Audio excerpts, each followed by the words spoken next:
estúdios da TV Graça Internacional, aqui estão as palavras inefáveis de Deus. O Evangelho da Graça, nos lábios de Jesus Cristo, homem. Abba, Pai.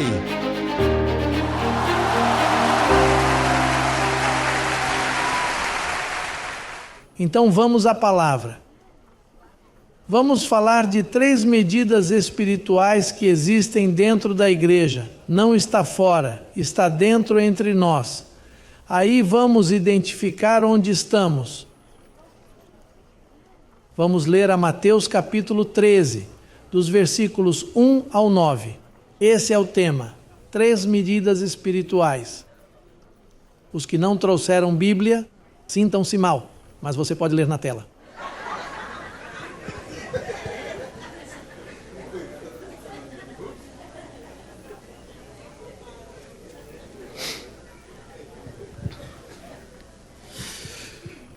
Diz que tendo Jesus saído de casa naquele dia, estava assentado junto ao mar, e ajuntou-se muita gente ao pé dele, de sorte que, entrando num barco, se assentou. E toda a multidão estava em pé na praia, e falou-lhe de muitas coisas mantenha isso em mente, por parábolas, dizendo: eis que o semeador saiu a semear, e quando semeava, uma parte da semente caiu ao pé do caminho, e vieram as aves, e comeram-na.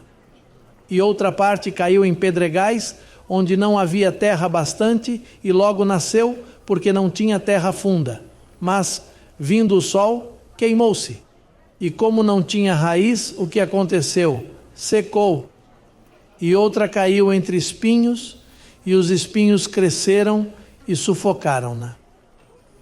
E outra caiu em boa terra, e deu fruto, um a 100, outro a 60 e outro a 30.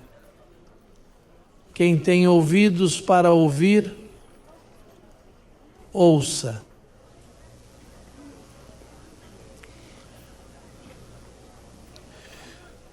Você sabe que eu estava olhando para esta parábola. E ele está falando de pessoas que têm um estado emocional. E compara esse estado emocional com espinhos, com pedras, junto ao caminho. E dependendo dessa situação, quando chega a palavra, a palavra não consegue penetrar porque não dá fruto. Pode crescer por um momento, mas não dá fruto. Mas Jesus estava falando em parábolas, e parábolas nunca dão frutos em ninguém. Ele não estava falando daquele tempo. Ele estava falando quando o evangelho da incircuncisão iria ser pregado. Ou seja, ele estava falando deste tempo de agora, porque agora é quando você ouve a palavra, e a palavra em si é que faz você dar fruto, diz, a 30, 60 e a 100. Mas isso nunca aconteceu nos tempos de Paulo, ninguém dava fruto, todos o abandonaram. É assim ou não? A Bíblia diz que todos me abandonaram e depois que fui embora, isso acabou. Isso quer dizer que não deram frutos. E depois de Paulo, por cerca de 1900 anos, entrou a escuridão da verdade, entrou a diversidade, as muitas religiões, milhares de interpretações e em seguida a apostasia. Isso quer dizer que isso nunca se cumpriu. Essa parábola, isso nunca se cumpriu. Não houve pessoas que deram fruto a 30, 60, nunca aconteceu. Com Jesus de Nazaré falando em parábolas, ele disse: eu falo em parábolas para que não entendam. Então, como poderiam dar frutos 30, 60, se ele mesmo falava em parábolas para que não entendessem? E Paulo não podia, porque Paulo tinha os 11 apóstolos lá, refutando tudo o que ele fazia e estavam contra ele. E tudo que Paulo falava, vinha Tiago, e vinha João, e vinha Pedro para falar. E Paulo diz que o diabo foi destruído, mas Pedro dizia: não, o diabo anda como um leão que ruge. E Paulo fala: é só pela fé. Mas Tiago diz: já vem que não é só pela fé, tem que ser por obras. Ou seja, Paulo tinha uma luta. Ali ninguém deu fruto, nem a 30. Timóteo, se acaso, deu fruto, mas morreu e não pôde falar mais. Ele se acovardou. Depois que foi um exemplo fiel, se acovardou. Não se ouviu mais de Timóteo.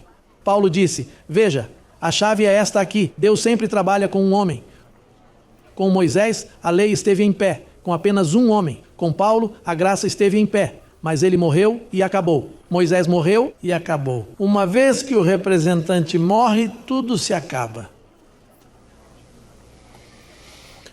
Então, eu tenho o belo privilégio de que essa parábola, pela primeira vez, começou no ministério crescendo em graça a dar fruto a 100, a 60 e a 30 por um.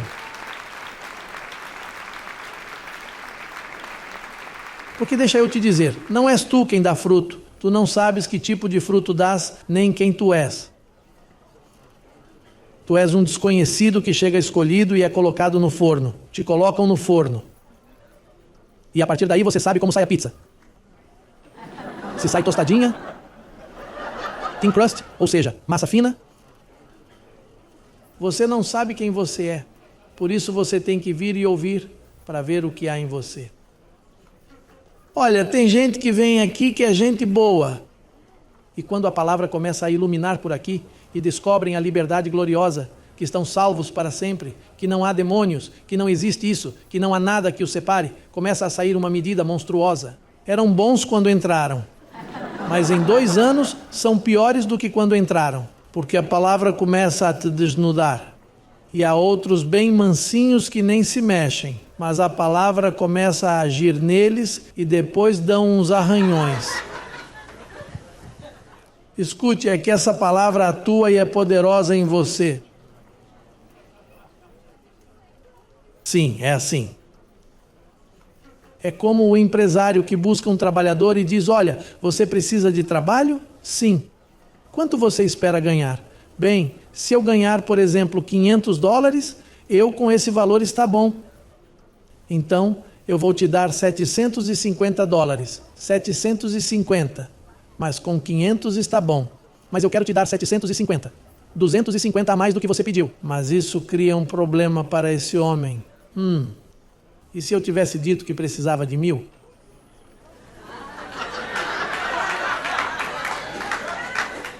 Não é assim? Talvez eu pedi pouco.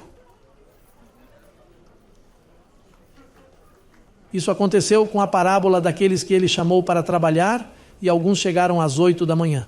E quanto vão me pagar? Tanto? Uau, tremendo. Vou trabalhar das 8 às 5. Fantástico. Por esse preço? É garantido? É garantido. Então chegaram alguns ao meio-dia e ele disse: vou te pagar tanto das 12 às 5. Ei, 4 horas a menos. Mas aquele não sabia. Ei, que bom está esse salário. Mas parece que no coffee break... Falaram: quanto você ganha? Ganho tanto, pois isso é o mesmo que estão me pagando. E a que horas você começa? E chegaram alguns às 3 e pagaram o mesmo. E foi formado um problema para o chefe. O que acontece é que o chefe diz: mas vocês não concordaram que era bom o preço que eu te dei? E por que eu não posso fazer com o que é meu como me dá vontade? Com o que é meu, eu faço como eu quiser.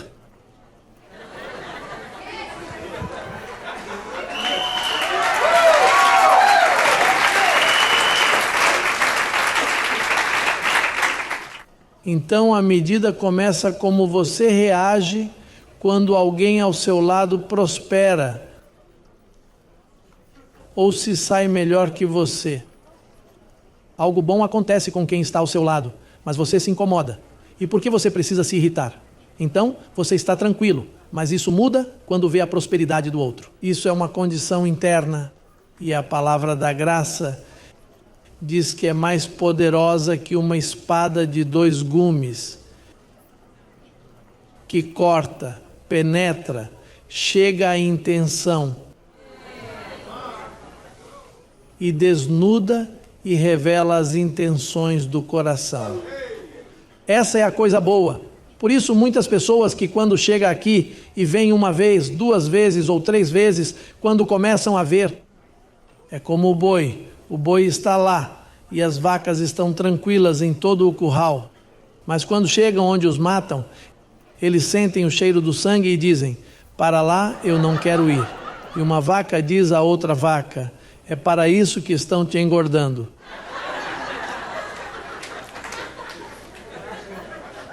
Então esta palavra retira a medida.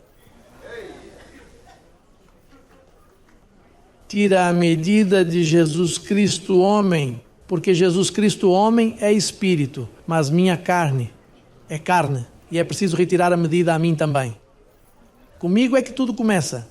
Eu sou quem às vezes pago caro para que outro aprenda. Digo sem justificar o que faço, mas às vezes eu digo: uau! Se não fosse por isso, como eu teria entendido tal caso, tal caso, tal caso? Eu teria falhado com essa pessoa por não ter entendido. Assim que dou graças a Deus por isso, dou graças a meu papai, porque permite que o véu conheça. Mas esta palavra não vai te soltar. Então você tem tempo para ir embora. Se você não quer que descubram quem você é, vá embora a tempo e vá viver uma vida ignorante, onde não sabe qual é sua verdadeira identidade. Você sabe como é lindo que você se conheça? Olha, que você abra o zíper e faça assim. Aqui estou.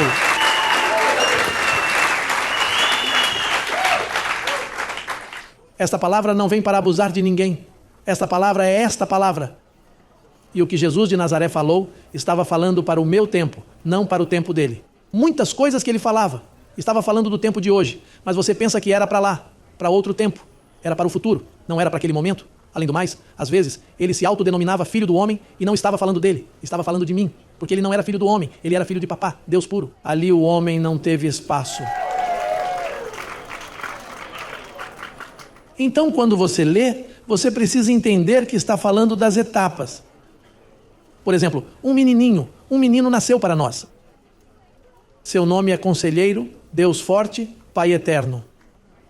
E seu governo, que governo? Ele não teve nenhum governo, ele foi liquidado aos 33 anos, não teve nenhum governo. Ele estava falando que esse mesmo Espírito passaria por etapas no futuro.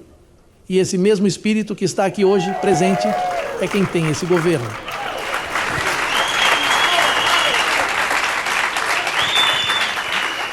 Mas eu não sei quanto tempo você está aqui.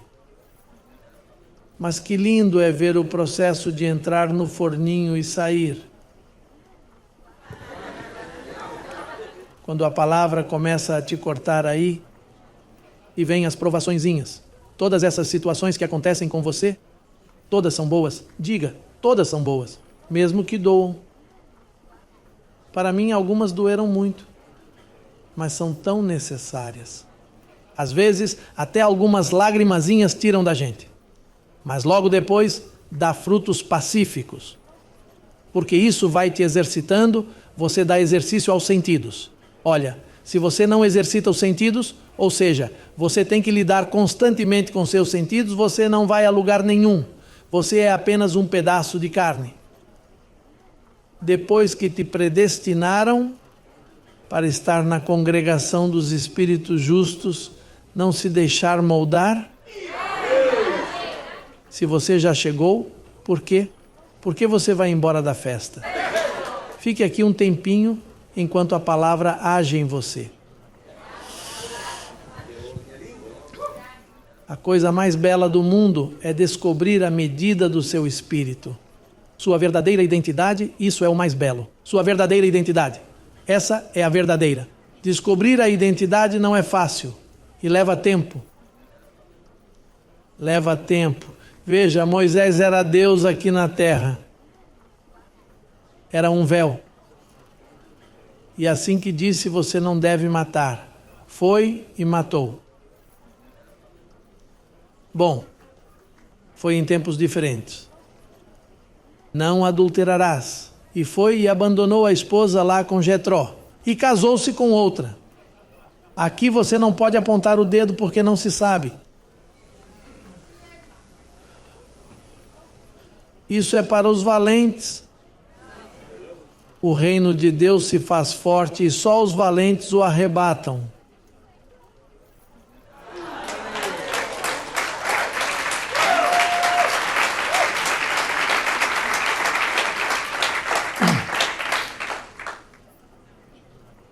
Então Jesus falou assim. Agora vem o apóstolo da graça e o coloca em outra dimensão. Primeiro aos Coríntios, capítulo 3, versículos 10 ao 15.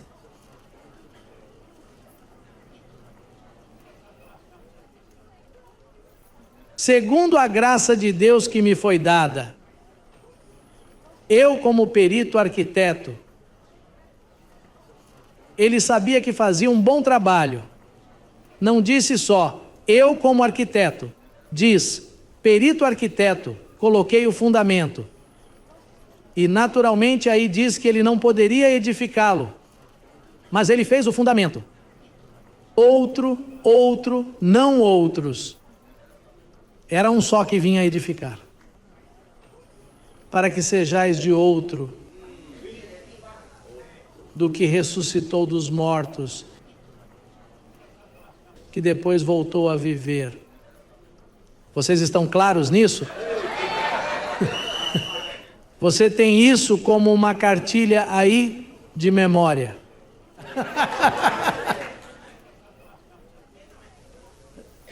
Quem não entendeu?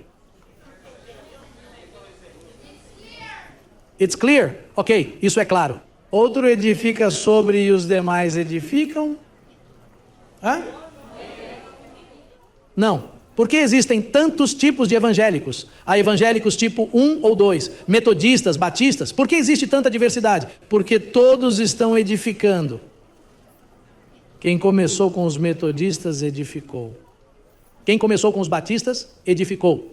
Mas não sobre-edificou, mas edificou. Então os batistas edificaram, os pentecostais edificaram, os católicos edificaram e não foram chamados a edificar.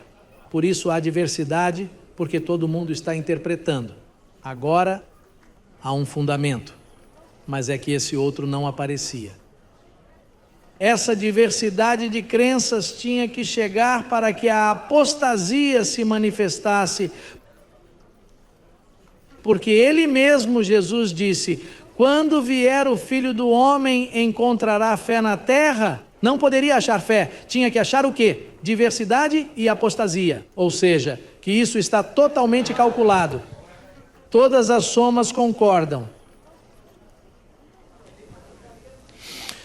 Versículo 11. Porque ninguém, diga ninguém, os apóstolos quiseram e o fizeram. Eles foram avisados para não fazerem isso quando lhes foi dito. Pelo caminho dos gentios, não se metam, mas se meteram. Porque ninguém pode pôr outro fundamento além do que já está posto, o qual é quem? Jesus Cristo, o ressuscitado. Já esse não é o Jesus de Nazaré. Porque estamos falando de depois da cruz, que é quando o fundamento começa. O fundamento de quem? De nós, os gentios. Porque os judeus foram excluídos da festa. Você se lembra quando disseram, este reino será tirado de vocês e será dado a outros? Bom, e se sobre este fundamento alguém edificar ouro, prata, pedras preciosas, você vê as 3 medidas aí? Agora não está falando de terrenos. 30, 60 e 100 por 1. Agora compara com ouro e prata. Ouro, 30. Essa prata tem que ser boníssima. 60. Pedras preciosas. Esse é o mais caro desses metais. Porém também, há pessoas que não foram alcançadas pela incircuncisão. Mas eles foram alcançados pelo falso evangelho da circuncisão. Então eles estão em jejum, em oração, bem dedicadinhos, com suas roupinhas limpinhas. As mulheres não usam joias, os homens não fumam, não dançam, não vão ao cinema, não fazem nada. Todos são uns santinhos, mas isso se chama madeira, feno e palha. E isso espalha fogo facilmente. Olha, pega fogo facilmente com uma bituca de cigarro. Por isso não fumam nem fazem nada, pois podem pegar fogo de um segundo para o outro. Olha, não podem entrar no forno porque se queimam. Agora, o ouro e a prata podem ser colocados no fogo? E o que acontece? Se purificam. Isso quer dizer que esses evangélicos, esses abençoados que os amamos, estamos ansiosos de queimá-los que passem por este forno para colocá-los neste forno onde nos colocaram para sacar sua medida, porque senão ficarão assim, órfãos, sem tirar a medida. Eles dizem, eu sou batista, eu sou metodista, eu sou católico, eu sou pentecostal. Grande coisa! Feno, madeira e palha, materiais que quando são queimados, às vezes não deixam nem cinzas, porque se o vento sopra, as leva. Aqui não aconteceu nada, tudo ficou como estava. Não sobra nada, porque soprou o vento, veio o fogo e se queimaram. A obra de cada um.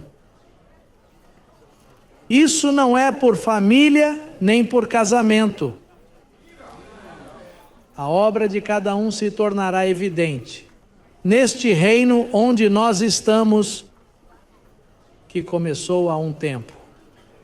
A obra de cada um se manifestará. Na verdade, o dia a declarará, porque pelo fogo será descoberta. Por que fogo? O forno. E como funciona o forno? Com provas, com situações. E o fogo provará qual seja a obra de cada um. Se permanecer a obra de alguém que sobreedificou, não que edificou, mas que sobreedificou, receberá o quê? Recompensa. Se a obra de alguém se queimar, ele sofrerá perda porque não tem recompensa. E também perde a salvação, não é? A perde. Embora ele próprio seja salvo, ainda que pelo fogo. As pessoas estão sempre se perguntando se estão salvas ou não. Estão salvos. Mas veja bem, com a salvação, Deus não é mesquinho. A salvação, número 1, não pode ser perdida porque nunca foi perdida. E isso ocorreu antes da fundação do mundo. E você vem salvo desde antes da fundação do mundo. Salvo, aqui é qualquer um que ele escolheu. Agora, recompensa, edificação, é algo para quem é salvo, que se espera que tire uma medida.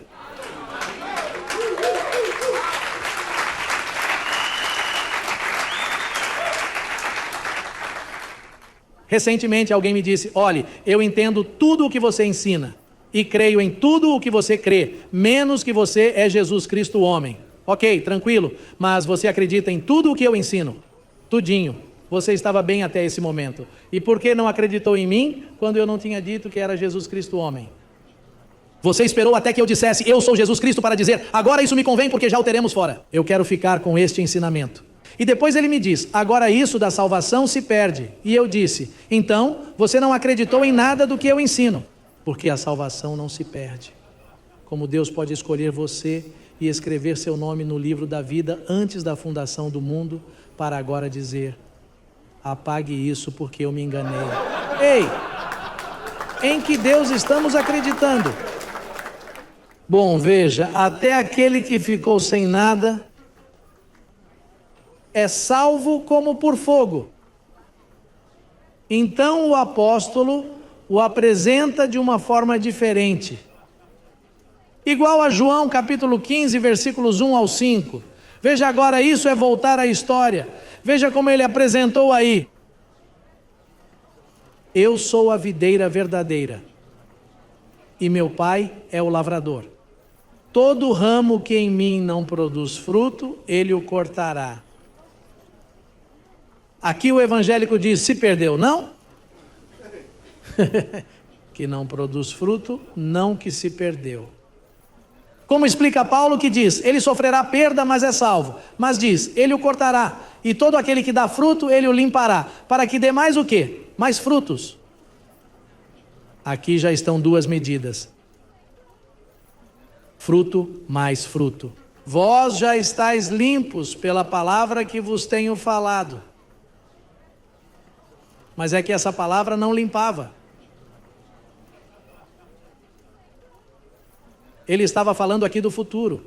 Sim, veja, ele falava por parábolas. Número 1, ele ainda não tinha morrido. Ninguém estava limpo. Todos estavam sob o pecado de Adão. Até a cruz, todo mundo era pecador. E não por mau comportamento, mas pela cabeça representante, Adão. Todos eram pecadores. Agora ele está dizendo, já vocês estão limpos pela palavra que eu lhes falei. Ninguém estava limpo. Todos ainda estavam sob Adão. Ele estava falando do quê? Do futuro. Voltamos ao futuro. Porque às vezes ele falava e você achava que era para aquele tempo. Não, isso é para depois. Pois para ele um dia é como 1000 anos. Diz, bem, estamos no primeiro dia. Em 2 dias isso se cumpre, 3000 anos. Digo, 2000 anos. Ou seja, por isso que Paulo disse, veja, o tempo é um rudimento. Porque nós temos o fator tempo, mas no plano espiritual não há calendário, não há relógios, pois tudo é agora, um eterno agora. É agora o dia da salvação. Isso é um eterno agora. O que acontece é que com a mente danificada que temos, com a que nos educaram neste sistema corrupto, pois nós julgamos tudo com a mente carnal. Não pode ser que tenham se passado 1000 anos, mas o anjo te pega e te diz, como foi que disse o profeta? Em 2 dias e no 3º dia te darei vida. Ou seja, nesse mundo onde muito em breve vão mudar o nosso corpo.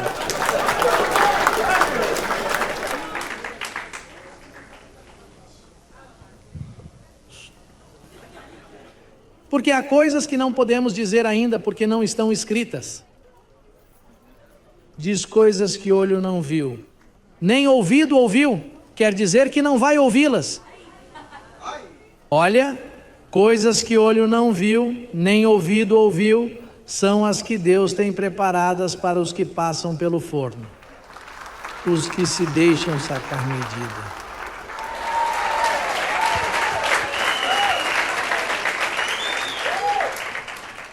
Há umas coisas maravilhosas, mas se eu te contar agora, você vai dizer, espere, mesmo que eu queira ir embora, é melhor ficar.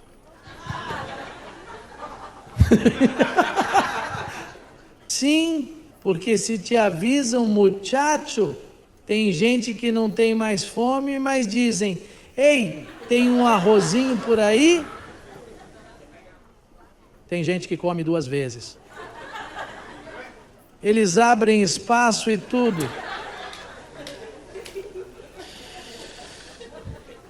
Onde estávamos? Onde paramos? Permanecei em mim e eu em vós. Como a vara não pode dar fruto por si mesma, viu que isso não é questão sua? Mas é preciso te dar uma palavra que contenha o alimento para sacar essa medida, e nunca antes se deu, porque o mediador não havia aparecido. Há um só mediador entre Deus e os homens, Jesus Cristo homem, e ele não estava. Não estava. O que eu faço aqui? Mediando por você. Olha, é assim, isto é assim. É isso que eu faço, mediando. E isso não existia antes. Você podia ouvir o reverendo tal. Desde todos os teólogos, desde Spurgeon, desde Charles Finney, de toda essa gente que estava, que eram os homens que oravam e derretiam a neve. Você pode derreter o que te der vontade. Se você não conhece o evangelho da incircuncisão, isso não passa do teto.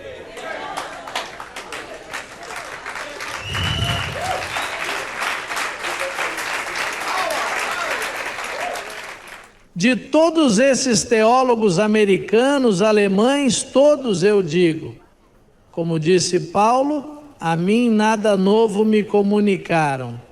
A igreja nada novo nos comunicaram.